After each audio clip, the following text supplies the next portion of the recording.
25 साल तक पुलिस को देता रहा चकमा, लेकिन वक्त के सामने उसकी हर चाल हार गई।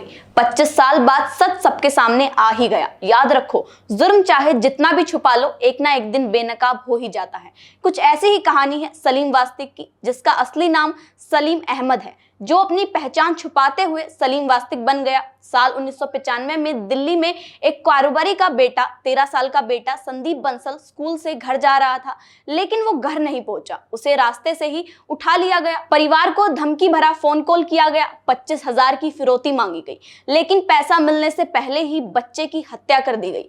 बाद में मुस्तफाबाद में नाले में बच्चे की लाश मिली। जांच आगे बढ़ी तो शक सलीम पर गया। उस वक्त वो स्कूल में मार्शल आर्ट के ट्रेनर थे। पूछताछ हुई तो सलीम ने अपना गुनाह कबूल कर लिया। उसने अपने साथी अनिल का भी नाम बताया कि वो उसके साथ इस वारदात में शामिल है। लालच में दोनों ने मिलकर इस वारदात को अंजाम दिया था। साल 1997 में दोनों को इस मामले को लेकर उम्र कैद की सजा मिली, लेकिन ये मामला यहीं खत्म नहीं होता है। साल 2000 में सलीम को आंतरिक जमानत मिली और वो फरार हो गया। साल 2011 में हाईकोर्ट ने सजा बरकरार रखी, लेकिन जब तक सलीम फरार हो चुका था और गायब हो चुका था। सलीम की पहचान बदलती रही, ठिकाने बदलते रहे, समय तक पुलिस उसे ढूंढती रही। वह पुलिस की आंखों में धूल झोंकता रहा। इतना ही नहीं, सलीम ने खुद को मृत तक घोषित कर दिया था। इसके बाद उसने अपनी पहचान पूरी तरीके से बदल दी और वो सलीम अहमद से सलीम वास्तिक बन गया। पहचान बदलने के बाद अलग अलग शहरों में वह छुपता रहा, लगातार अपनी लोकेशन बदलता रहा ताकि कोई भी उसे पकड़ न सके। आखिर सलीम गाजियाबाद के लोहनी इलाके में जाकर बस गया।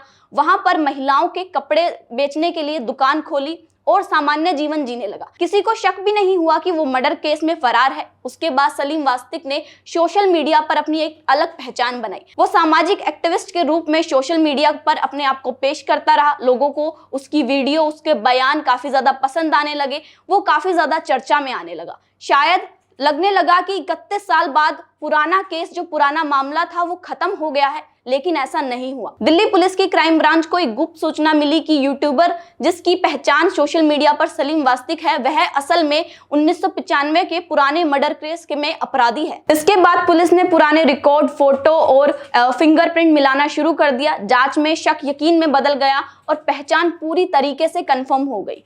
इंस्पेक्टर त्यागी जी ने टीम बनाई, टीम गठित की। लोनी में जाकर छापेमारी की गई और वहां पर सलीम वास्तिक को गिरफ्तार कर लिया गया। गिरफ्तारी के बाद पूछताछ में उसने स्वीकार कर लिया कि वह फरार हो गया था। अलग अलग जगहों पर जाकर काम किया और अपनी पहचान बदलता रहा। उसने बताया कि वह लंबे समय से पुलिस से बचने के लिए हर संभव तरीका अपना रहा था, लेकिन आखिरकार सलीम वास्तिक का 31 साल बाद पुराना जुर्म था वो सबके सामने आ ही गया और संदीप बंसल को इंसाफ मिल ही गया। तो इस मामले को आप कैसे देखते हैं? क्या सलीम वास्तिक, जो सामाजिक एक्टिविस्ट के रूप में अभी यूट्यूब पर काम कर रहे थे, उनके ऊपर इतना बड़ा आरोप जो कि सच साबित हो चुका है, इस मामले को आप कैसे देखते हैं? कमेंट सेक्शन में अपनी राय जरूर दें।